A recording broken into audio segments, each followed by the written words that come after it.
안녕하십니까. 혁신국가로 가는 길의 임윤선입니다. 우리가 지금까지 혁신국가로 가기 위해서 필요한 요소, 즉 기업이 어떤 정책을 가져야 하는지, 국가가 어떤 정책을 가져야 하는지에 대해서 거시적으로 살펴보았다면 이번 시간에는 가장 필요한 자원이죠. 바로 사람, 인재에 대해서 살펴보려 합니다. 우리가 혁신국가를 가기 위한 재원을, 인재를 어떻게 키우고 어떻게 발굴해야 되는지를 바로 이 시간에 살펴보도록 하겠습니다. 항상 같이 나와주셨죠? 벤처기업협회의 명예회장이십니다. 이민아 회장님. 안녕하세요. 우주인에서 사업가로 오셨습니다. 고선 씨 소개해드리겠습니다. 네, 반갑습니다. 안녕하세요. 국가브랜드위원회 상임위원이시죠? 피터 언더우드 씨 나오셨습니다. 반갑습니다. 안녕하세요. 마지막으로 한국교육개발원의 최상덕 실장님 나오셨습니다. 네, 반갑습니다. 잠깐만요. 근데 excuse me. 제가 한국말로 진행을 해도 의사소통에 아무런 우리가 한국말 하나도 몰라요. 네. 정말요? 네. 아니, 언더우드 씨는 잘 아시겠지만 연세대를 설립하신 분의 4대 손이십니다. 그래서 지금 한국에서 벌써 4대째 사시는 예, 맞습니다. 거죠? 그래서 한국말을 저보다 잘하실 것 같아요. 그리고 정말 반가운 분이 여기 오셨는데요. 저 아시죠? 왜 러시아에서 1년 동안 우주인 수업을 받고 오셨던 우주인 고산 씨. 네, 안녕하세요. 이렇게 지금 어떻게 지내세요? 굉장히 여러 가지 일들이 많았는데, 네. 러시아에서 돌아온 후에, 러시아에서 사실 제가 우주인 훈련 받은 게 굉장히 저는 국민들한테 뭔가 되게 많은 걸 받았거든요. 그러니까 국가 예산 한 400억 정도를 써서 2명을 보내서 훈련을 받았으니까. 정말 많이 받았네요. 네, 그러니까 저는 어쨌건 사회 환원을 해야 되는데 네. 어떻게 할까 굉장히 고민을 했었는데 아마 이 주제랑 되게 맞는 것 같아요. 그러니까 우리가 우주인도 배출하려고 했었고 지금 나로 발사도 있고 하는데 거기에 우리나라만의 기술 뭐 이런 것들에 대한 어떤 갈증 같은 게 많이 있었던 것 같아요. 그래서 한국에 돌아와서 과학기술 정책 분야에 내가 좀 기여를 하고 싶다라고 해서 그 한국항공우주연구원에서 좀 일을 했었고요. 그 다음에 좀 공부를 하기 위해서 하버드의 케네디 스쿨이라는 곳에 갔는데, 근데 거길 가면서 또 실리콘밸리의 싱귤러리티 대학교라는 데를 거쳐서 가요.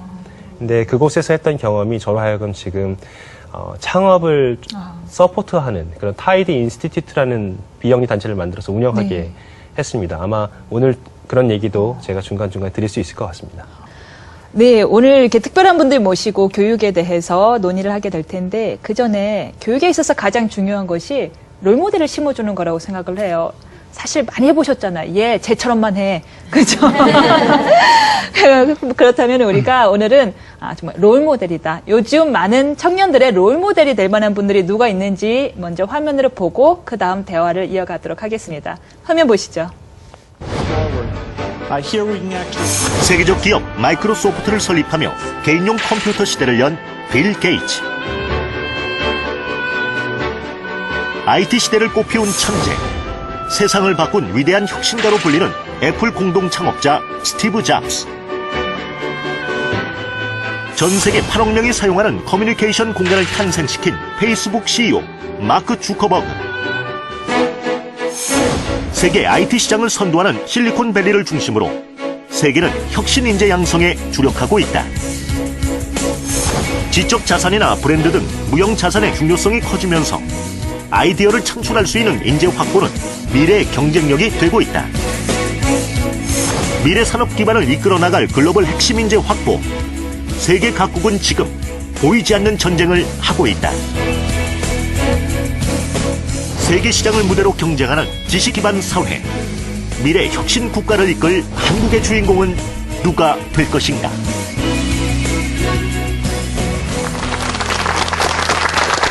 한 명의 인재가 만들어낸 부가가치가 어마어마하다는 생각을 합니다. 우리나라에도 이런 분들이 있을까요, 교수님? 예, 한국에도 이미 휴맥스, 넥슨, NC소프트 수많은 벤처기업가들이 어마어마한 부를 만들어내고 있죠. 또 그 이전 세대로서 우리 정주영 할아버지, 또 이병철 할아버지 대단한 부를 만드셨죠. 근데 제가 보니까 그 세 분 다 특징이 있네요. 뭘까요? 대학 중퇴잖아요. 그렇습니다. 네, 그래서 우리가 우스운 얘기 같지만은 기회가 왔을 때 붙잡아야 되는 사업은 놓치면 안 되는 것 같습니다. 그래서 대학 때 그 사업을 해야 되기 때문에 중퇴하는 거죠. 근데 한국에서는 중퇴하면 큰일 나는지 알아요. 자기 캐리어가 망가진다고 생각하거든요. 그거는 평생 교육의 문제, 많은 문제가 있을 겁니다. 우리 전문가님 얘기를 한번 들어보시죠. 예. 지금 이제 이 교수님께서 말씀하셨지만 우리나라 같은 경우는 고등학교를 졸업하고 바로 대학을 가야지만 사회적으로 인정을 받고 그것도 가능하면 뭐 재수나 이런 거 안 하고 가고 또 대학교도 꼭 4년에 맞춰야지만 이 사람이 이제 능력 있는 거로 생각을 하는데 자기가 아무 준비 없이 바로 대학으로 가는 것보다는 자기가 아직 대학에 갈 준비가 안 됐다라고 생각할 때는 자기가 원하는 것을 해보고 자기가 공부할 필요성이 느낄 때 그때 이제 대학을 가기도 하고 또 대학을 다니다가도 자기가 확신이 안 설 때는 다시 이제 자기가 사회에 나가서 또 경험을 해보고 또 다시 자기가 계속적인 이제 공부를 하고 이렇게 이제 돼야 되는데 우리나라 같은 경우에 있어서는 이제 학습의 기회라고 하는 부분이 고등학교를 졸업하고 바로 대학을 가는 그쪽에 이제 집중돼 있는 부분이 있는 것 같습니다. 그 다음에는 또 하나는 이제 사회에 나가서 다시 이제 대학에 돌아와서 공부할 수 있는 이런 기회도 굉장히 제약되고 또 하나는 꼭 굳이 대학을 안 다니면서도 직장을 다니면서 대학 수준의 교육을 할 수 있는 그런 기회가 많이 있다고 한다면 굳이 대학을 졸업장을 위해서 다녀야 될 필요는 줄어들 것 같습니다. 그럼 실제로 미국에서는 고산 씨나 언더우드 씨한테 여쭤보고 싶은데 그렇다면 실제로 미국에서는 대학을 잘 안 가거나 중퇴하더라도 취업에 아무런 문제가 없나요? 뭐 충분하게 취업할 수 있습니다. 그렇지만 나는 중퇴 추천하고 싶은 거는 아닙니다. 학교에 나가는 분은 계속 졸업할 때까지 나가고 중요한 거 뭐냐면 교수님 말씀했던 대로 기회가 이루어지든지 아니면 더 중요한 거는 개인 희망이나 뭐 하자고 하는 거 있으면 그러면 잘 될 거예요. 그런데 지금은 제도적으로 뭐 고등학교 졸업하고 4년대 들어가고 대기업에 들어가고 이거 코스는 하나예요. 그런데 지금 바로 말씀했던 대로 다양한 방법으로 성공될 수 있습니다. 그래서 희망이나 하자고 하는 거 따라가야 되는 거는 중요한 것이라고 보입니다. 우리 기존의 대학교 커리큘럼이 굉장히 오래된 거예요. 그리고 예전부터 쌓여온 지식을 쭉 가르치는 거란 말이죠. 그래서 그 대학교 4학년 과정을 다 마쳐도 심지어는 석사 박사를 마쳐도 그런 기술들이 실제 사회에서 어떻게 적용되고 있는지 첨단에서 이런 것들은 학교에서 배울 수 있는 기술이 그런 지식이 아니에요. 그러니까 중퇴를 했다고 해서 그 사람이 갖고 있는 지금 지식 수준이 그렇지 않은 사람과 이렇게 차이가 나는 건 아니라는 거죠. 그리고 요즘에는 특히나 정보 접근성이 굉장히 좋기 때문에 스스로 필요한 지식들을 많이 쌓아갈 수 있는 그런 시대가 됐고요. 그리고 한 가지 또 말을 하자면 제가 아까 잠깐 미국의 싱귤러리티 대학교 말씀을 드렸는데요. 네, 그게 뭔가요? 예, 싱귤러리티 대학교는 사실 대학이 아니에요. 그러니까 우리가 생각하는 대학이 아니라 한 10주 정도의 서머 스쿨이 주가 되는 그런 교육 단체입니다. 근데 여기서 하는 일이 뭐냐면은 슬로건이 하나 있어요. 10주 동안 뭘 해야 되냐면 여기 모인 사람들은 10년 이내에 10억 명 이상의 사람들한테 좋은 영향을 미칠 수 있는 제품이나 서비스를 개발해라. 이게 그 명제예요. 근데 그걸 뭘로 하냐면 첨단 과학기술, 막 발전하고 있는 첨단 과학기술로 그것을 해결할 수 있는 어떤 실마리를 찾아보자. 이런 겁니다. 그래서 10주간의 과정이 어떻게 구성이 되냐면 처음 1주 동안은 10억 명 이상의 사람들한테 좋은 영향을 미치려면 도대체 어떤 문제를 풀어야 돼요. 굉장히 인류가 당면하고 있는 엄청나게 커다란 문제점들에 도전을 해야 되는 거잖아요. 예를 들자면 뭐 기후변화라든지 아니면 개발도상국으로 가면은 아동 문제, 여성 문제, 뭐 에이즈 문제, 전염병 문제, 굉장히 커다란 문제점들이 많습니다. 그래서 처음 한 주 동안은 그런 문제점들, 아주 거대한 문제점들, 그리고 우리 사회가 흘러가는 메가 트렌드 이런 걸 보여주고요. 그 다음 3주 동안은 첨단 과학기술의 트렌드, 막 랩에서 막 태동하고 있는 기술들이 뭐가 있는지 그걸 보고 있으니까 와 이게 벌써 실현 가능한 건가? 이런 것들도 있더라고요. 그런 걸 보여주고요. 그 다음 한 3주 동안은 그 옆이 바로 실리콘밸리예요. 그래서 그런 기술로 창업을 한 데를 찾아갑니다. 예, 창업이라는 게 어떻게 보면 돈을 벌기 위해서 하는 라고 생각이 들잖아요. 그게 맞아요, 자본주의 사회에서. 근데 사실은 이게 세상의 문제를 해결하고 어떤 가치를 더하고 세상을 변혁시키는 일이기도 합니다. 예, 그래서 그런 걸 보면서 어떻게 좋은 영향을 미칠 수 있는 걸 만들어갈 수 있을까 고민을 하고 마지막 3주 동안 자기네 그런 팀 프로젝트를 만들어서 10주가 끝날 때 발표를 하고 바로 투자를 받는 모델이에요. 예. 근데 이런 식으로 그 10주 동안 어떤 깊이 있는 공부는 하지 못하지만 첨단에서 일어나고 있는 그런 정보들을 다 모아서 뭔가를 할 수 있게 하는 이런 새로운 방법의 교육 접근법인 것 같아요. 그런 것들이. 우리나라가 급성장을 하면서 대기업 위주의 성장 위주의 정책을 펼치는 것이 어느 정도 불가피했던 것처럼 우리나라 교육이 뭘 하고 싶은지 아이들의 창의성을 별로 고려하지 않고 주입식 교육을 했던 것도 좀 불가피한 면이 있었던 것 같아요. 어떻게 생각하시나요, 교수님? 당연한 결과죠. 우리가 패스트 팔로우 전략에서는 시키는 대로 열심히 월, 화, 수, 목, 금 일하는 사람들이 필요했죠. 그렇죠. 여기서는 스펙역 인간, 틀리지 않는 인간이 필요했고 2문제 틀리면 큰일 나는지 알고 3문제 틀리면은 옥상에 올라가고 저 한 문제 틀리고 무서워서 집에 못 갔어요. 네, 이런 일들이 벌어지는 거죠. 근데 이거 가지고는 이제 선진국 진입이 안 된다는 게 우리가 이 프로그램이 목적하는 바죠. 이제는 남들하고 똑같이 가는 스펙형 인간이 아니고 남들과 뭐가 달라도 다른 나만의 아이디어를 가지고 그거를 가지고 세상에 가치를 창출하는 그러한 인간을 키우는 새로운 시대가 도래하는 거죠. 맞습니다. 너무 좋은 말씀이신데 저는 그걸 여쭙고 싶어요. 솔직히 말씀드려 여기 와 계신 분들이 대부분 어머니시지만 아이들이 뭔가 새로운 걸 하고 싶고 난 자꾸 다른 걸 하려고 할 때 가장 먼저 그걸 제어하는 분들이 어머니들 아닌가요? 네. 그렇죠. 어떠세요? 미국은 어때요? 미국도 이렇게 뭔가 다른 걸 하려고 할 때 no 하지 마라고 하나요? 오케이 해봐라고 하나요? 아마 한국 비해서는 오케이 하는 경우는 더 많을 거라고 생각합니다. 근데 이 교육 제도는 사실 유치원이나 초등학교부터 변화가 있어야 되는 거예요.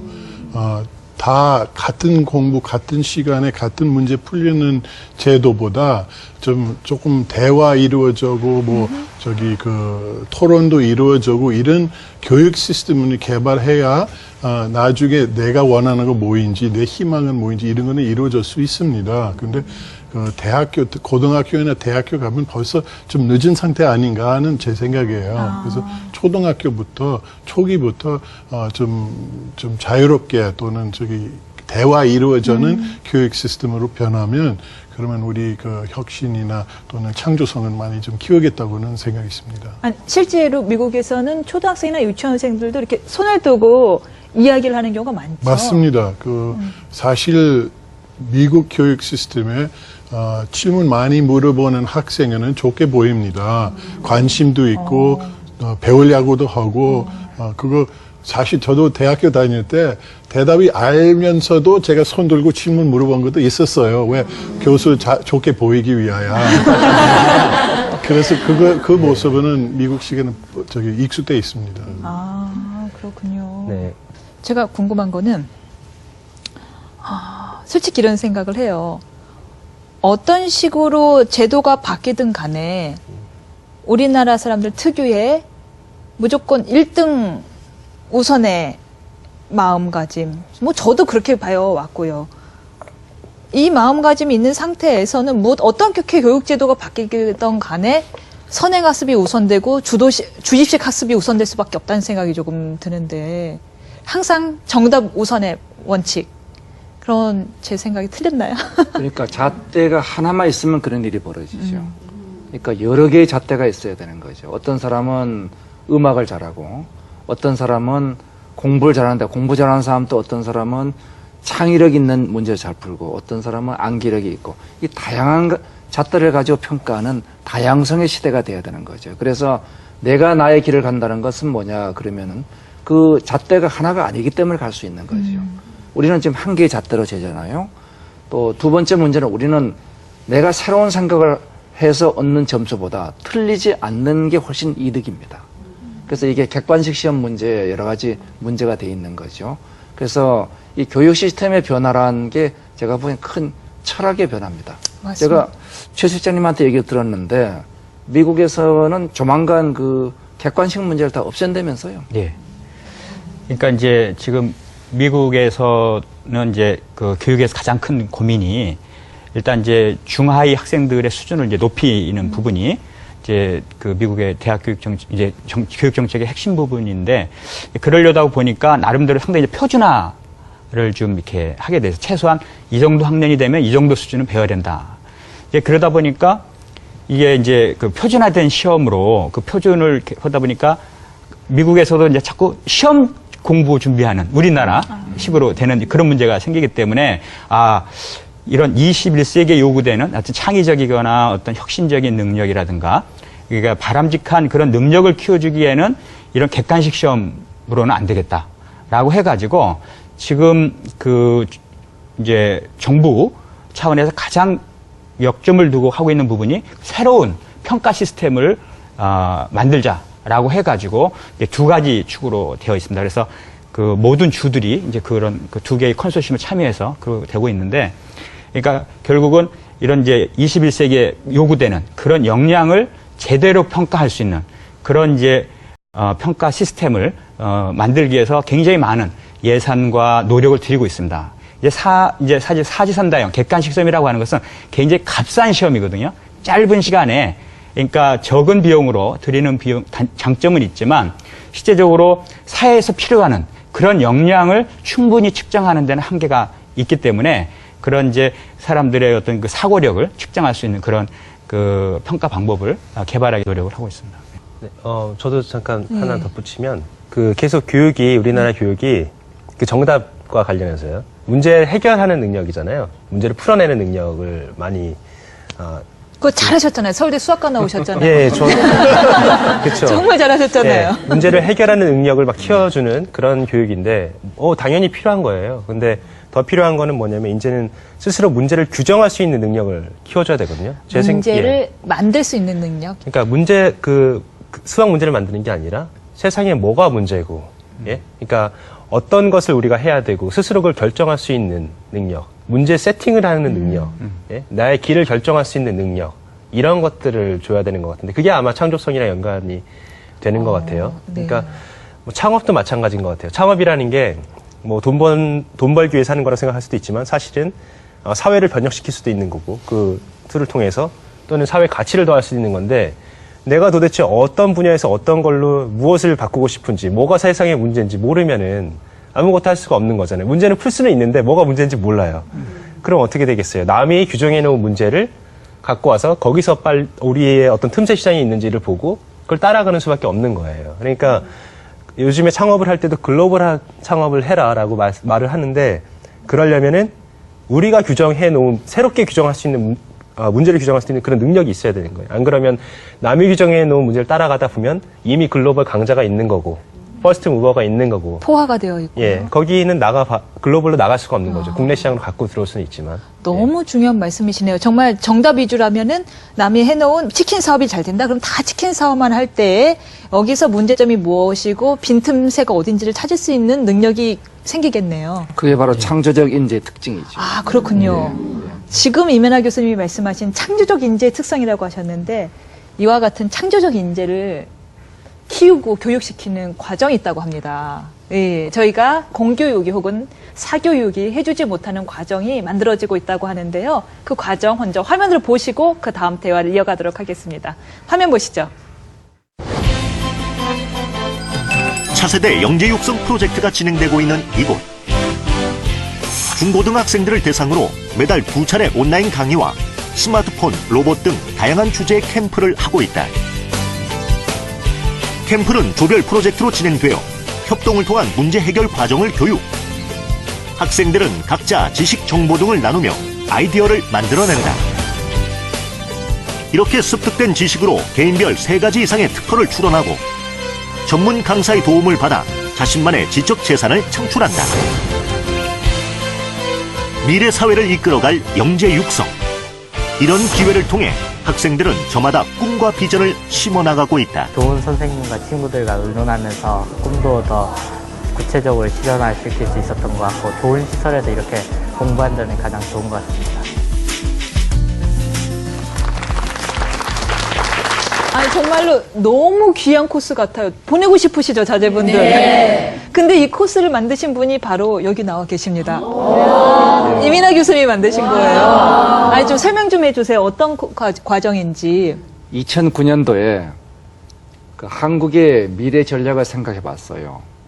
근데 중국과의 경쟁에서 우리가 앞서갈 수 있는 유일한 자원은 인재밖에 없고 그 인재가 지금처럼 정답을 외우는 인재는 더 이상 아닌 것 같아요. 창조적 인재인데 이 창조적 인재가 그냥 꾀만 있으면 안 되는 것 같아요. 깡도 있어야 되는 것 같습니다. 그래서 꾀와 깡이 결합되는 것이 뭐냐면은 깡을 가진 사람이 기업을 만들죠. 그래서 CEO, 기업가고 꾀를 가지고 만들어내는 것이 특허, IP입니다. 그래서 IP와 CEO를 결합하는 IP CEO 과정을 특허청 후원으로 만들었습니다. 그 과정을 막 만들고 나서 보니까 나중에 보니까 거의 같은 시기에 미국에서 싱글레리티 유니버시티가 만들어졌어요. 그리고 양쪽이 추구하는 목표는 똑같습니다. 기업가 정신과 융합 기술을 융합한 새로운 차세대 인재를 키워내는 겁니다. 단지 다른 것이 싱글레리티 유니버시티는 주로 이제 대학 졸업생 이후부터 주로 모집을 했고 저는 이제 중학교 초기에는 이제 고등학생도 모집했습니다. 요즘은 중학생만 합니다. 전국에서 주로 중학생을 대상으로 모집을 해가지고 1년에 200시간 동안 강훈련을 시킵니다. 200시간 훈련에 절대로 정답 맞추는 문제는 한 문제도 없어요. 자기가 문제를 찾아내고 자기가 문제를 찾아내야지 특허를 내고 그 특허를 낸 걸 바탕으로 자기 사업계획을 만들죠. 그래서 중학생 수준에서 만들어 놓은 사업계획과 특허를 보면은 아마 임 변호사님보다 나을 수도 있습니다. 아우, 충분히 당연히 그래야죠. 근데 잠깐 수강료는 얼마나 되나요? 수강료는 없습니다. 오. 아니 그러면은 경쟁이 굉장히 치열할 것 같아요. 이거 또 여기 들어가려고 또 과외 받는 거 아닌가요? 근데 과외가 소용없는 게 정답이 없는데 과외가 있을 수가 없죠. 아, 그렇군요. 그래서 이거 선발 캠프를 저희들이 지난주에 2박 3일을 했는데 선발 캠프에 떨어진 친구들도 즐거워해요. 그 캠프가 재밌는 거예요. 그렇겠네요. 아니 그 IP CEO를 다니는 학생들이 참 부럽고 대견한 게 자신들이 무엇을 하고 싶은지를 정확하게 알고 있다는 거예요. 이렇게 사실은 이런 기회가 우리나라에서 많이 주어지지 않지 않나요? 어때요? 다른 나라는 어떤가요? 예, 그 아일랜드의 이제 사례를 들면 아일랜드에는 이제 전환 학년제라고 하는 게 있습니다. 중학교 과정이 끝나는 3년이 지난 그때 1년 동안 아주 기본적인 이제 그 공부는 하지만 나머지 시간에 대해서는 자유롭게 자기가 직업을 탐색해보는 그 시간, 뭐 2, 3주 동안에는 자기가 예를 들어서 차에 대한 관심이 있다. 그럼 뭐 정비를 하는 데라든가 차 공장에 같은 데 가서 실제적으로 일을 해본다든가. 그렇지 않으면 자기가 뭐 요리에 관심이 있다. 그럼 뭐 요리하는 데 가서 실제적으로 그동안에 이제 일을 해보고 나중에 끝나고는 리포트만 이렇게 써서 이렇게 내면 되고. 그 다음에 또 하나는 그 1년 동안에 지역사회에 가가지고 지역사회에 어떤 그 프로그램들이 있는지 그걸 자기 원하면 또 지역사회에 있는 프로그램에 가서 뭐 자원봉사도 할 수가 있고 이렇게 해서 1년 동안을 자기 개인과 자기가 살고 있는 지역사회가 어떻게 이루어지고 있는지 그리고 자기가 관심 갖고 있는 부분에 대해서는 적극적으로 어떤 직업 체험도 해볼 수 있고 그 다음에 어떤 그 지역사회 참여 활동도 해보고 그 다음에 또 친구들과 같이 이렇게 그 팀워크나 협업할 수 있는 그런 이제 그 경험들, 뭐 탐험 활동을 간다든가 뭐 여행을 한다든가 이렇게 해서 1년 동안 충분히 세상에 대해서 배우고 자기가 무엇을 해야 될 건지를 익숙하게 해주는 그런 과정을 공식 과정에 포함을 시켰습니다. 이게 73년도에 이제 도입이 됐는데 그때 모든 학교에 강제하지 않고 그냥 원하는 학교에 하게 했습니다. 권고사항이. 예. 그래서 어떤 학교는 5년 만에 끝낼 수도 있고 어떤 학교는 6년에 끝내게 되는 거죠. 근데 지금의 경우에는 거의 대부분의 학교에서 그것을 수용을 하게 됐는데 실제적으로 그런 경험을 한 학생들이 성적도 더 높게 나오게 됐죠. 왜냐하면 동기 유발이 훨씬 더 잘 됐을 테니까. 그래서 그게 이제 지금의 아일랜드의 교육의 발전에 그리고 또 하나는 아일랜드가 최근에는 좀 어려웠지만 아일랜드가 유럽의 타이거라고 할 정도로 상당히 경제적인 성장을 하게 되는데 그런 뒷받침에는 이런 교육제도의 혁신이 있었다고 우리가 볼 수가 있습니다. 아, 그럼 대학 입시 전에 그런 코스를 의무적으로 밟게 되는 거네요? 예. 그러니까 모든 학교 의무는 아니지만 선택입니다. 근데 지금은 학교도 그렇고 학부모도 그렇고 학생도 다 원하니까 거의 대부분의 학교에서 1년 동안 하는데 그게 지금 우리나라 보면 고등학교 1학년 과정입니다. 고등학교 1학년 때 1년 동안. 앞으로의 3, 40년을 위해서라면 고등학교 1학년 때 1년을 잠깐 유보하는 것은 충분히 투자할 가치가 있다고 생각이 됩니다. 그렇습니다. 교육학에서 이제 유명한 보고서 중에 하나가 머네인 보고서라고 그렇게 얘기하죠. 그 머네인 보고서를 보면은 1960년대부터 이 사회 일이 어떻게 변해왔는가 쭉 연구한 게 있습니다. 근데 그 중에서 그래프가 명확히 나타나는 게 매뉴얼에 기반한 단순 업무들, 반복되는 업무들은 급속히 줄어들고 매뉴얼이 없고 지금까지 안 해본 새롭게 하는 일인데 그것도 혼자 하는 일이 아니고 여럿이 하는 이런 일들이 급속도로 늘고 있어요. 그러면은 이제는 전문성이 교육의 중심이라고 생각했던 시대에서 그게 아니고 창조성과 협력성이 중요한 시대로 가고 있구나. 그렇다고 해서 이제 과거의 교육에 있었던 전문성을 무시할 수 없으니까 그 세 개의 약자를 따보면 3C가 되는 것 같아요. 어떻게? Capability, Creativity, Collaboration. 그래서 그 세 개의 3C가 이제 교육의 저는 중심이 되지 않는가 그런 생각을 해봤습니다. 이 창의성, 도전 정신 자꾸 강조를 하시니까 우리가 또 주목해야 할 분이 여기 계시지 않습니까? 사실 저도 이제 서울대 문과 출신인데 저는 사법시험을 봤고 요즘 이과생은 대부분 너무도 쉽게 의학전문대학을 가고 의대를 가려는 와중에 우주인이라는 길을 택하셨어요. 네. 어떻게 그런 도전 정신을 갖게 되셨어요? 뭔가 새로운 거 하는 걸 좋아했던 것 같아요. 근데 그 우주인에 선발됐을 때는 정말 우연히 광고를 봤는데 그 인터넷에서 대한민국 최초의 우주인을 찾습니다. 이런 광고가 떴었어요. 근데 그때 사실 뭐 아무나 지원할 수 있는 거죠. 인터넷을 통해서. 그래서 내가 그 중에 일부가 돼서 정말 멋진 일이니까 대한민국에서 우주인을 처음으로 뽑으니까 그 중에 일부가 돼서 참여를 해도 굉장히 중에 떨어져도 의미 있는 일이겠다 해서 지원을 했는데 점점 올라가서 나중에 갔다 오게 됐죠. 예, 근데 제가 우주인 됐을 때 활동할 때 이렇게 방송에 인터뷰를 하러 나가면 아까 말씀하셨던 거랑 비슷한 맥락의 질문들을 많이 받았어요. 이공계 이탈 현상, 이공계 기피 현상, 이게 굉장히 심각한 문제거든요. 그러니까 사실 우리나라가 뭐 있습니까? 예? 사람이죠. 예, 저는 우리나라가 작다고 생각 안 했었거든요. 우리 사실 그렇게 작은 건 아닌데 또 러시아 나가 있다 보니까 되게 작더라고요. 야, 니네 집 어디야? 그렇게 물어봐 친구한테. 아니 왜 이렇게 유독 큰 데 가셔갖고. 그러니까요. 너네 집 어디야?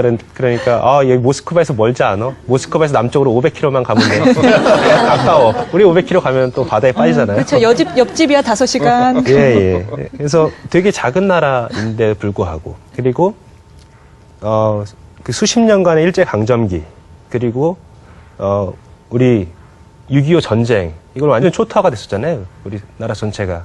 근데 지금 보면은 엄청난 진짜 한강의 기적이라는 말이 저는 점점 더 느껴져요. 그게 점점 더 공감이 되고. 근데 이렇게 키워왔다는 것은 아마 정말 열심히 희생하시면서 이 나라를 이렇게 만들어주신 우리 부모님 세대들 그리고 그들이 쌓아 올린 그 기술력 이건데 요즘에 지금 이 이공계에 너무 사람들이 없단 말이에요. 네. 그래서 사실은 제가 지금 이런 창업을 지원하고자 하는 그런 활동을 하는 이유도 이공계생들한테 그런 창업이라는 게 굉장히 좋은 탈출구가 될 수 있을 것 같아요. 예. 마크 주커버그나 뭐 다른 어떤 CEO들 이런 사람들 기술력을 기반한 사람들이 나와서 세상에 잘 되는 그런 그리고 가치도 더하면서 스스로도 잘 되는 이런 예들을 보면은 사람들이 나도 저런 거 해보고 싶다라는 생각이 들 거 아닙니까? 우리나라에서도 마찬가지예요. 이런 이공계 인재들이 이런 창업이라든지 뭔가 이런 여러 분야에서 이제 사회에 기여할 수 있는 때가 왔거든요. 그래서 조금 더 그런 분위기를 많이 만들어가고 사실 우리나라 청년들한테 그런 도전 정신이 없다고 하는데 저는 그렇게 생각하지 않아요. 우리 DNA 속에 엄청난 도전 정신이 또 잠재되어 있거든요. 아, 그럼요. 기마대의 정신이. 예, 그리고 사실 아무것도 없는 데서 이렇게 만들어낸 거는 세상에서 유례를 찾아볼 수 없는 그런 기업가 정신이고 도전 정신입니다. 그래서 지금 어떻게 보면 청년들이 약간 움츠러들어 있는 것처럼 보이는데 저는 사실은 이게 예전의 패러다임에서 새로운 패러다임을 넘어가고 있기 때문이라고 생각을 해요.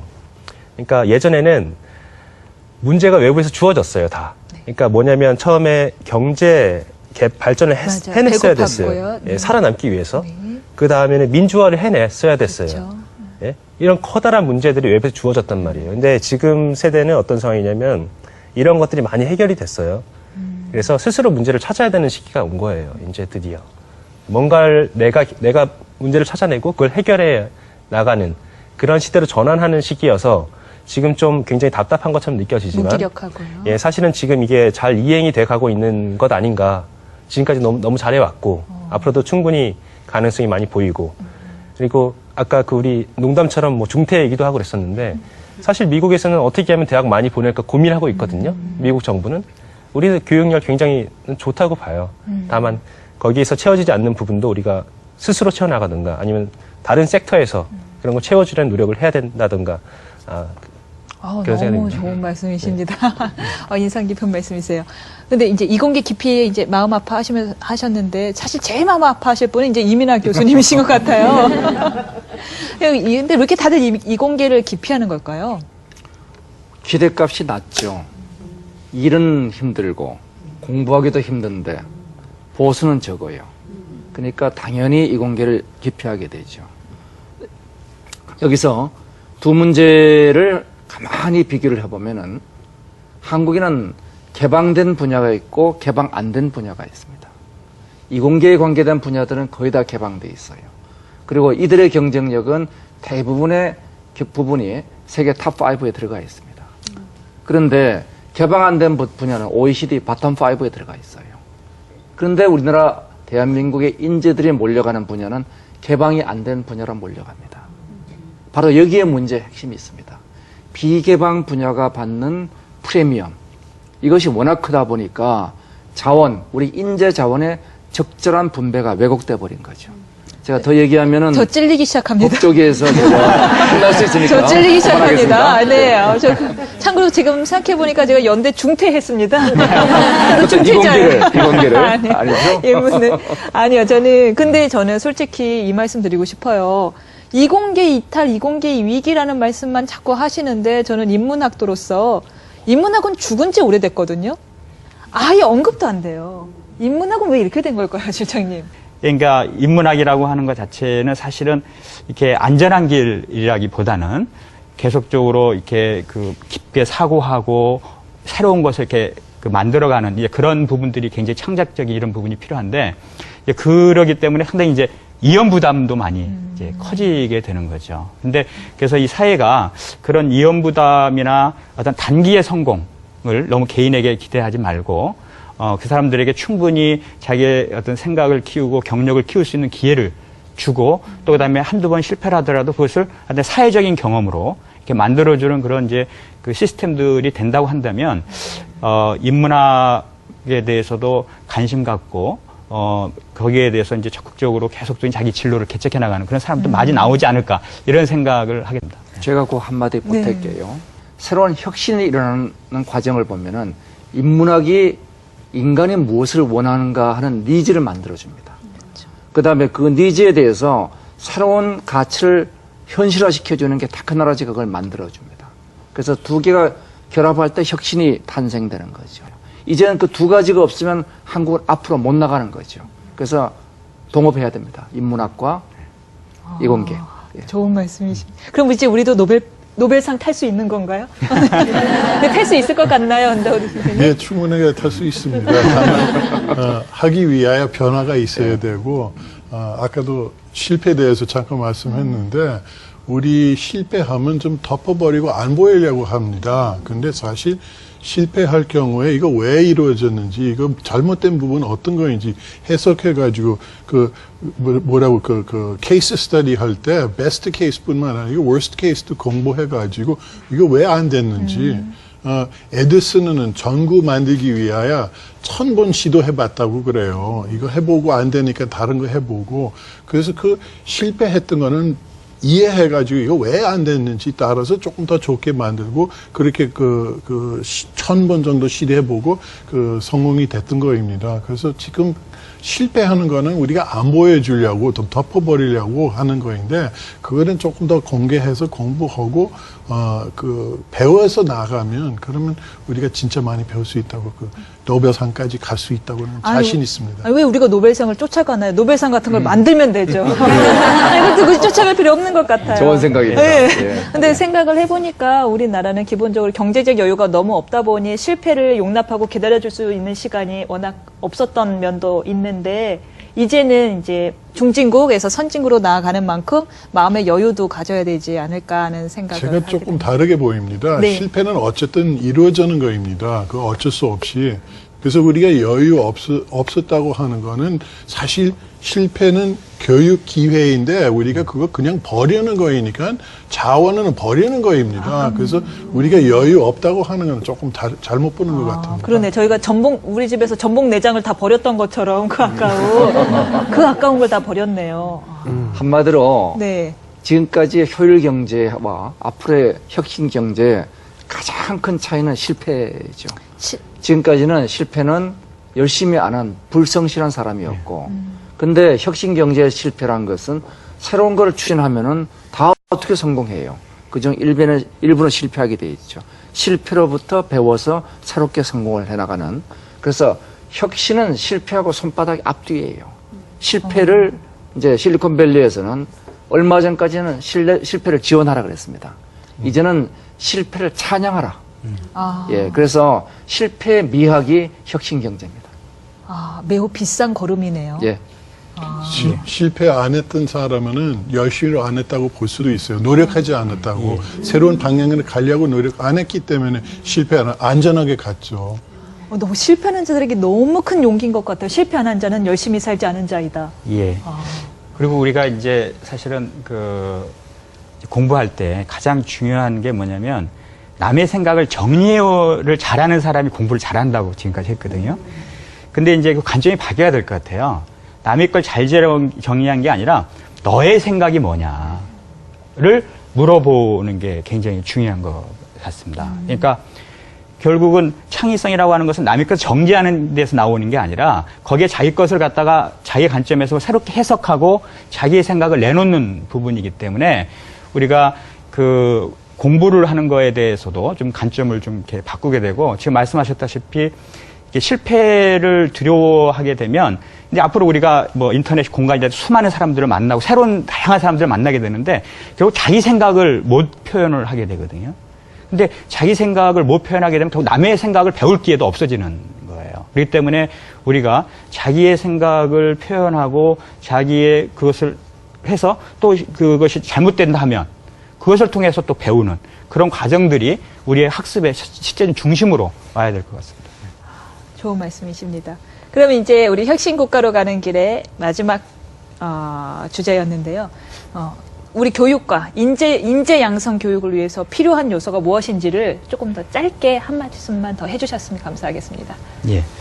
제가 이제 창의적 인재 양성을 보니까 제가 나름대로 정리할 때는 3가지로 정리를 했습니다. 하나는 창의적인 사고력이 필요하다. 또 하나는 이제 협업 능력, 다른 사람들과 같이 하는 능력이 중요하다. 그다음에 또 하나는 이제 공감 능력이 중요하다. 이런 생각을 하게 됐습니다. 근데 지금 공감 능력에 대한 이제 관심들이 저는 훨씬 더 많이 필요하다고 봅니다. 왜냐하면 공감 능력이라고 하는 것은 다른 사람의 입장에서 그것을 바라본다라고 할 때 공감 능력이 생기는 거거든요. 우리가 다른 식의 생각을 한다라고 하는 것도 다른 사람의 입장에서 설 수 있을 때 창의적인 생각이 나오게 되고 다른 사람들과 같이 일할 수 있는 그런 협동 능력이 나오기 때문에 이런 창의적인 사고력과 동시에 사회성 그리고 어떤 공감 능력, 인성적인 측면들이 보다 더 강조될 필요가 있다 이렇게 생각합니다.